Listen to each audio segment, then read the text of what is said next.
thank you, Jesus. I pray for all the parents, especially Christian parents, okay, that you take time in this lockdown. If we can't do it, when will we ever do it? Take time to sit with your child, whatever might be the age. They are not too young to be taught the word of God. They are not too old to be taught the word of God. Teach them the word of God. Study the word of God. Okay, I do it with my younger daughter. I take the Bible, we spend time together. I make her read one chapter, I will read one chapter, I'll explain it to her. She will ask doubts. We spend time. Even my elder daughter who is married and she's a mother of 2 children, even when she comes, I say, come, we will read the word, and we will, they are not too young, they are not too old. At any age, they are still our children. And why, when it comes to spiritual things, why, when it comes to prayer, we think, they're gone too big for their boots. Okay, so spend time with them. There are times, when I was not a believer, okay, when I used to live in a religion, thinking I'm a Christian, I used to hear my neighbors who were believers, I used to hear them praying as a family, worshiping as a family, glorifying God as a family. Where has that gone today? The cry of my heart, the desire. Many of our Christian homes, husband and wife don't join together. The devil stops the husbands from joining the wives in prayer, because the Bible says one can chase 1,000, two can chase 10,000. Who is that two? The husband and wife start out. How many husbands, don't spend time? Start out with your children. Start out even at a very small age. When my younger daughter was very small, my elder daughter was very young. When I ever had a problem, I used to call them and say, come and join with mama. Hold mama's hands, pray. This is the problem we are going through. Okay, you also believe. You may not understand everything, but believe together. Pray with mama. I used to encourage them. I'm encouraging you, friends. Please. Today we are losing out. The phone is taking the place of God in our house. That cell phone is given to us just, to make calls, just for some important business on it. I have a cell phone. Okay, God has blessed me with a lovely new cell phone, but that does not rob my time. Okay, I use it to spread the gospel. Right now I'm having my, recording right now with the cell phone. After a little while, I'll be doing my house, I'll be worshiping, I'll be studying the word. I use it to listen to senior pastors, to people, teachers, and get some information from them. I use it to just see what is happening in the, in the news, but that's it.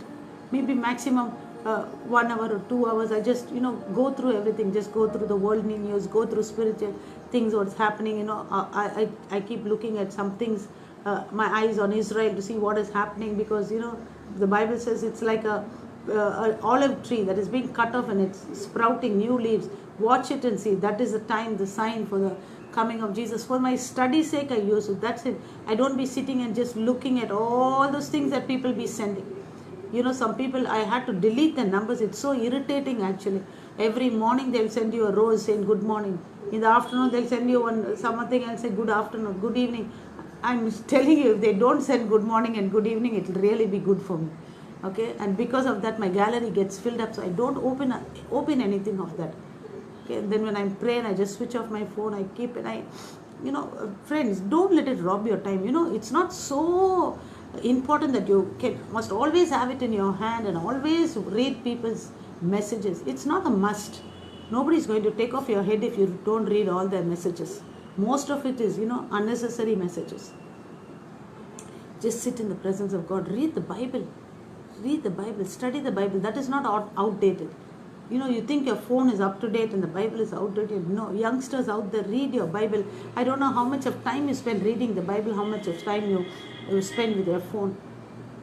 Okay, you can have the best of technology, best of wisdom about that technology, but technology every second it's just increasing and increasing. Okay, and leading to more sin. Spend time with your Bible. See the ratio of the time you spend with your phone and the time you spend with your Bible.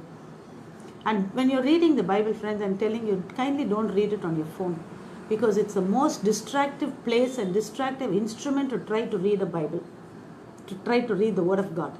Okay, because as you're reading the Word of God, you'll find one thumbs up sale, and you'll want to know who sent that you'll go to that. From that, it will lead to a heart symbol, and then from that, it will lead to some other, and you'll keep on receiving messages, this, that, and that's it, your Bible study. Put off your phone, take your Bible and read. Buy a good Bible. If you have a torn Bible in different pages just flying around, kindly burn that Bible. Don't throw it in the dustbin. if you can mend it and give it to some poor person who can't afford a Bible. I went to a house. That house is, is very well-to-do people, well-to-do in the sense they have more than enough. They have more than enough of everything in that house except a Bible. And that person's Bible was just in pages, literally just in pages. Friends, get a good study Bible. Okay, get a good study Bible and read the Word of God. Quality time. Go sit in your room, open your Bible, read it chapter by chapter, verse by verse, book by book. Don't read one chapter Old Testament, one chapter New Testament. It's not going to profit you in any way. Okay, the Word of God is going to sustain you. That's going to maintain you. That's going to, hold you. That's going to save you. Don't be putting your head in the phone. Many people don't know where their Bible is, but their phone, it never parts from their palm. I get scolding from my husband many times because I don't know where my phone is. The moment my work is over, the phone I'll take and keep it somewhere.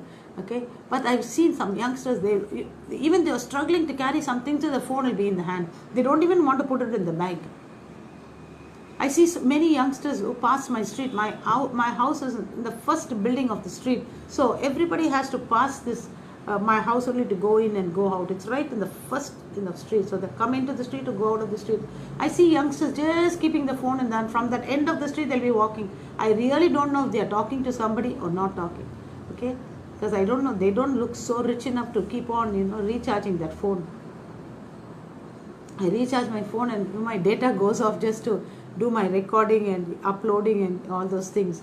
I don't see what they will be talking all the time. Friends, please, believers, those who call yourselves children of God, spend time with your Bible. Spend time with your Bible.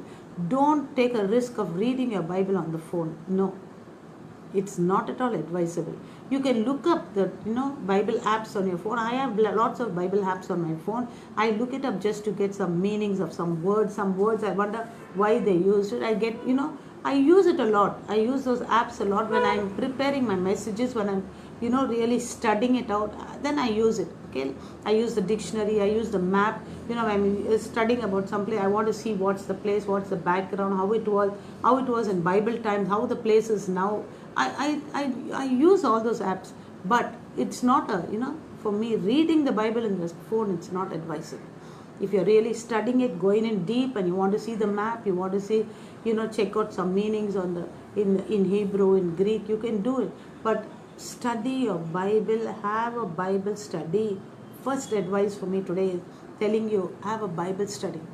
Second, pray as a family. Pray as a family, and you see your mom, your dad, your children, whoever even if it's going to start with 10 minutes, pray as a family, and you'll see the oneness that comes in. You will see the distractions in your family being removed. You will see, how the quarrels, the tension in the family will be removed. Just start out with 10 minutes. Just sit together. Just sing a song of worship. Just read a Bible, 4 or 5 verses, or maybe a chapter. If you're sitting as four of you read, 4 verses. Just an half an hour, just 10 minutes, just after something. Just start out somewhere. We eat together. We sleep together. We talk together in the house. When you're washing clothes, somebody will come and help us. We wash clothes. All we do together. But when it comes to prayer, what makes us so shy to sit as a family and pray? What makes us feel so bad about, studying the Bible together? Start out somewhere, friends. Start out.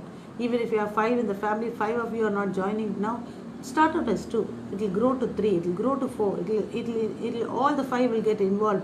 Start out somewhere, okay?